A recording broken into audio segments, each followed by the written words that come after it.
Olá, tudo bem com você? Estamos aqui para mais um devocional no canal Manancial. Hoje eu quero falar com você um pouco sobre esse tema polêmico, né? As igrejas são essenciais? As igrejas não são essenciais? São essenciais? Não são essenciais? Qual que é a sua opinião?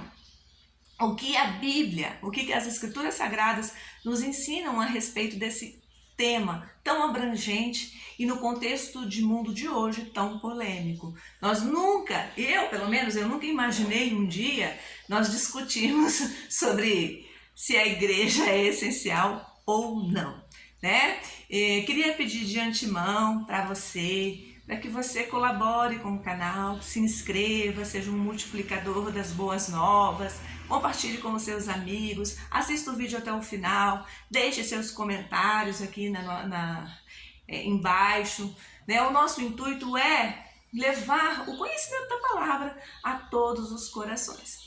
De antemão, quero dizer a você que eu sigo as regras, né, que estão sendo postas para evitar aglomerações, utilizo todos os recursos disponíveis que nós chamamos de proteção individual, né, que são as máscaras, o uso de álcool em gel, o distanciamento social, e acho muito válido, sou completamente a favor das vacinas, né, como meio de prevenção, e estou aqui mesmo para dar um norte, né, para trazer uma visão aqui de acordo com as Escrituras Sagradas sobre a essencialidade ou não das igrejas. Amém?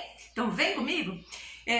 Antes de começarmos aqui o nosso bate-papo, nossa conversa sobre esse tema, eu gostaria de ler com você um único versículo que está lá na carta aos Tessalonicenses, a primeira carta aos Tessalonicenses, capítulo 5, versículo 23. Assim diz as Escrituras Sagradas: e o mesmo Deus de paz vos santifique em tudo, e todo o vosso espírito, a alma e o corpo sejam plenamente conservados, irrepreensíveis para a vinda de nosso Senhor Jesus Cristo.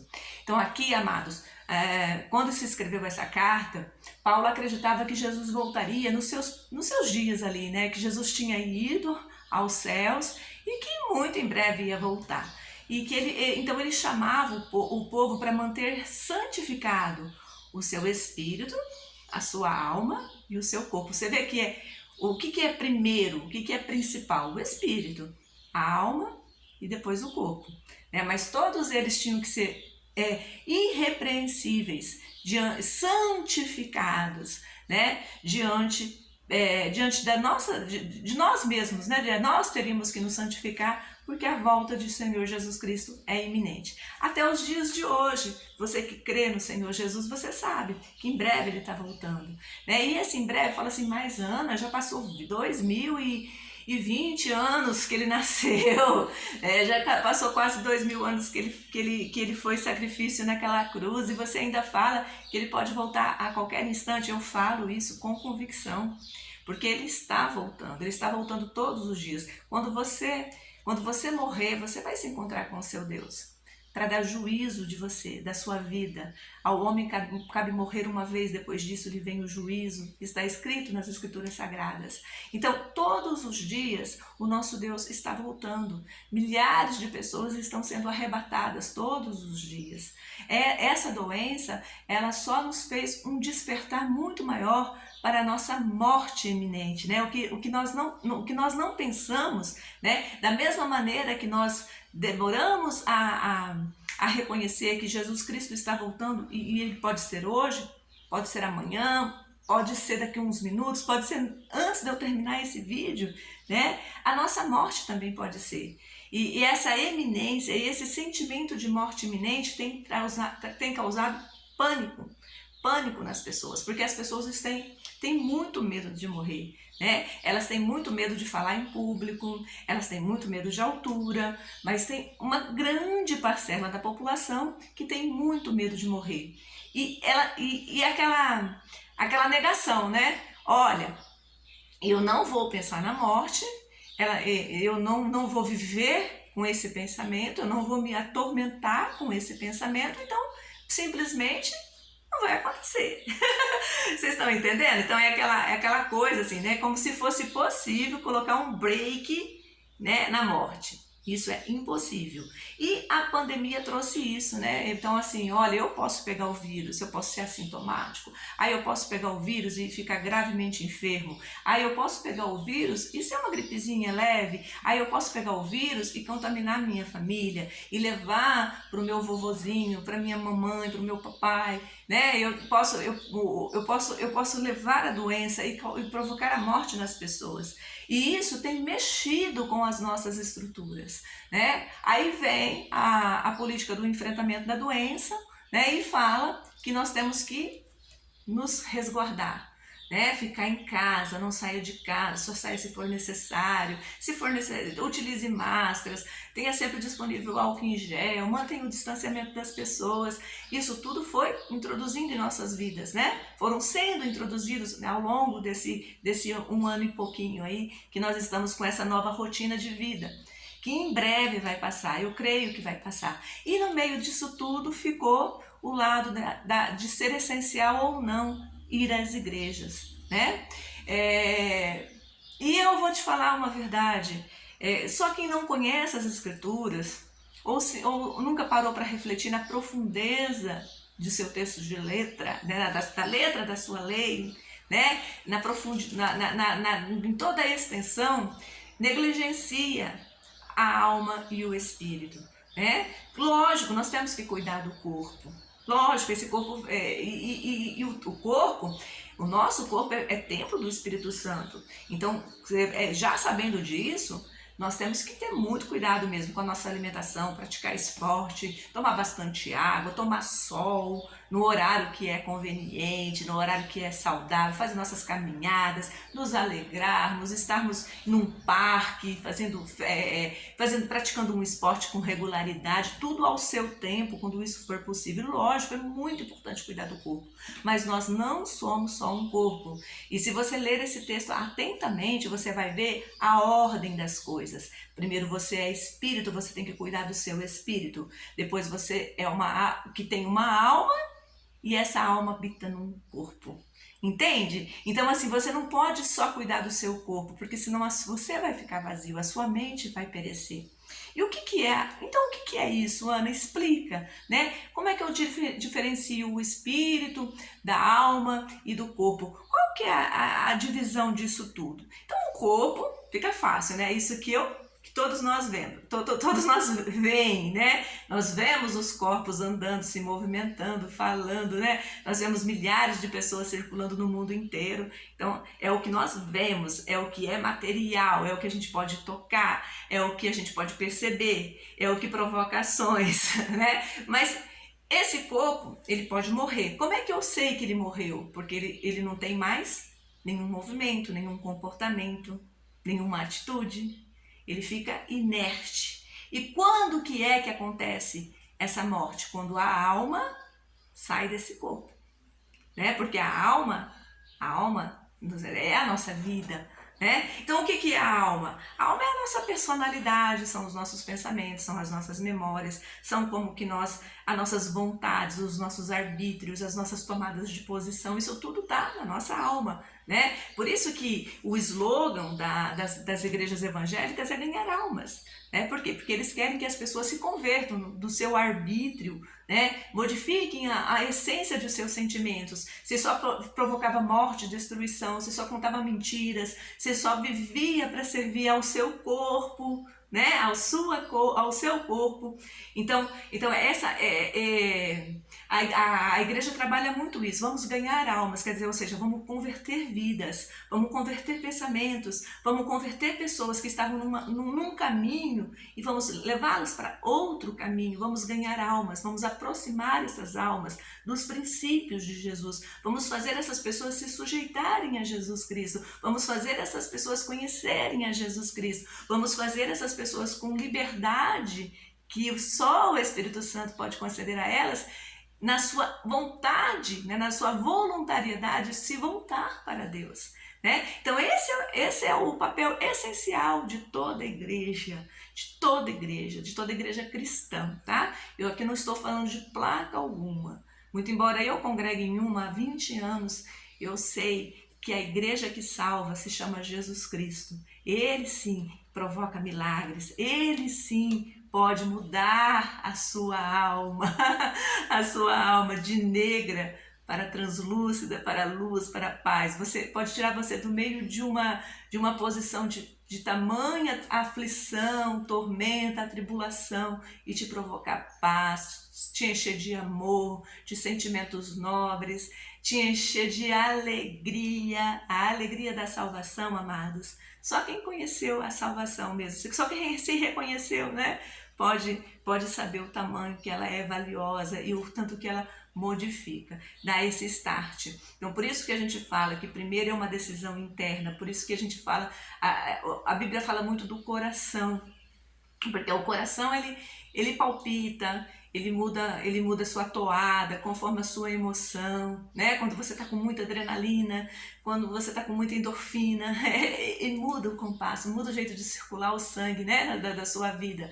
Então esse arrebatamento é muito importante, né? O arrebatamento dos sentidos, da emoção, do arbítrio, das vontades, isso tudo é da sua alma, né? A nossa alma é assim. E o Espírito? O Espírito é o que nos faz eterno, é o que nos faz a imagem e semelhança de Deus. Está lá em Gênesis 1:26, façamos o homem a nossa imagem e semelhança. E Jesus disse, a mulher samaritana, está lá em João, no Evangelho de João, capítulo 4, versículo 24, Deus é Espírito, e importa que o adoremos em espírito e em verdade.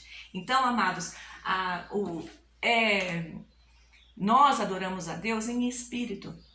Não é no local, não é na igreja. Tem razão as pessoas, né? A igreja não é um ponto de adoração. A adoração, ela é íntima, ela é pessoal. Mas há que se preparar um ambiente, né? E Jesus Cristo também deixa muito claro no Evangelho de João que é muito importante que os cristãos estejam unidos, união, porque através da união dos cristãos ele pode se manifestar ao mundo. Então é muito importante. O Senhor Jesus instituiu igreja, né? A igreja dele, né? E ele deixou muito claro isso. A igreja não existia antes de Jesus. Jesus é o fundador da igreja, né? E ele não deu denominação alguma para a sua igreja. Mas ele disse que sinais seguiriam a sua igreja. Ele sempre valorizou a igreja. E nós esperamos o nosso mestre, o nosso Senhor voltar para ao encontrar a sua igreja.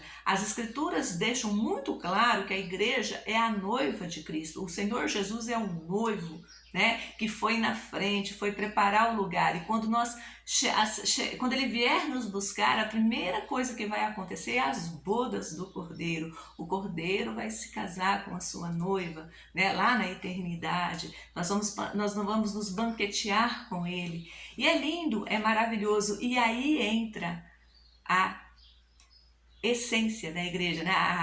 A essencialidade da igreja. Ela é sim primordial para quem? Para quem quer cuidar da sua alma, para quem quer cuidar do seu espírito, para quem quer manter a sua mente, a mente de Cristo aberta.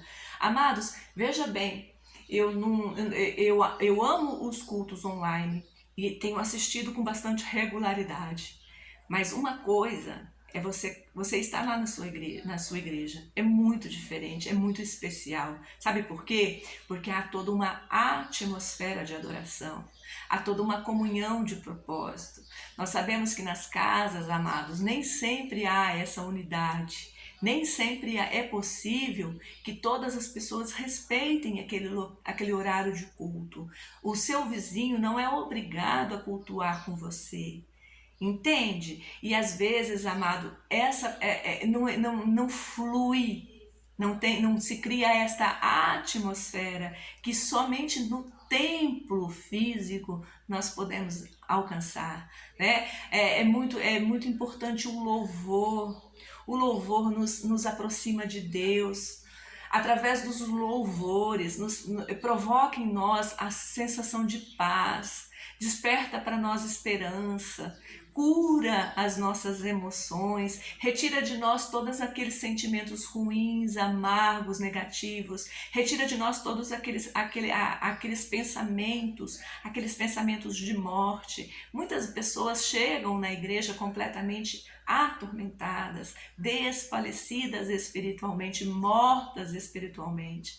E lá, através do trabalho da igreja, ela consegue romper com aquela cadeia de medo, de dor, de tormento e de sofrimento. Então a igreja, amados, pode não ser essencial para todos, mas para os cristãos, para aqueles que desejam ter intimidade com Deus, ela é sim muito essencial, ela é muito necessária. A igreja é lugar de adoração, é lugar de refúgio, é o hospital da alma. Você fica doente no seu corpo, você corre para o hospital. Cirurgias divinas, curas espirituais, retiradas de traumas emocionais, muitas vezes, amados, é no hospital da igreja que as pessoas elas são curadas. Elas são curadas na sua alma. Ela é essencial para todo aquele que deseja se relacionar com Deus. E ela é um lugar de conhecimento das coisas espirituais. Quem cuida da sua alma e do seu espírito é uma pessoa melhor. Ela é melhor para si mesma. E porque ela se melhora internamente, ela produz uma transformação em todo o seu ambiente. E tudo se renova. E todas as coisas se tornam melhores para ela. Ela vê as coisas com mais leveza, ela tem mais discernimento para tomadas das suas decisões. Tira dela toda angústia, todo medo, toda opressão. Então não venha nos dizer que a igreja não é essencial. Ela pode sim não ser essencial para um monte de pessoas, mas ela é essencial para todo aquele que queira, se relacionar com bastante profundidade com o seu Deus. E é um privilégio ir para a igreja. Eu, particularmente, eu amo ir para a igreja. Estou sentindo muita falta mesmo da comunhão com os meus irmãos, sabe?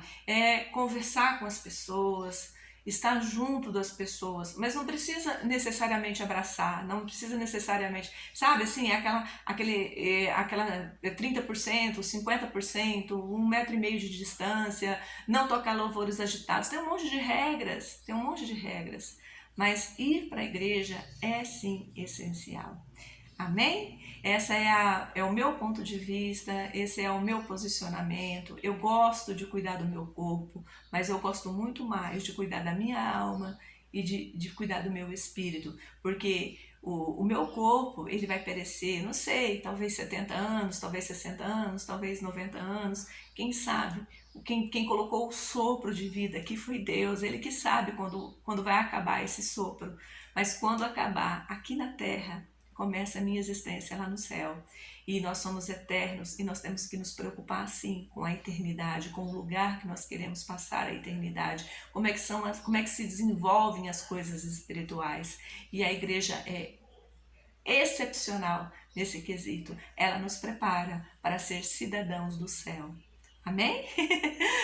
Amados, mais uma vez, muito obrigado pela sua companhia, muito obrigado para você que ficou até o final, você que gostou do vídeo, multiplique, passe para os seus amigos, passe para os seus colegas, vamos multiplicar conhecimento da palavra, vamos sim fazer as coisas com toda reverência a Deus, com toda sujeição às leis de Deus e dos homens, vamos sim combater o bom combate. Vamos sim fazer as coisas como devem ser feitas. Vamos fazer sem perder a nossa fé, depositando em nós, fazendo crescer em nós a bendita esperança que se chama Jesus Cristo. Amém, amados? Fiquem com Deus. Até o nosso próximo devocional. Bye! Foi um prazer a sua companhia.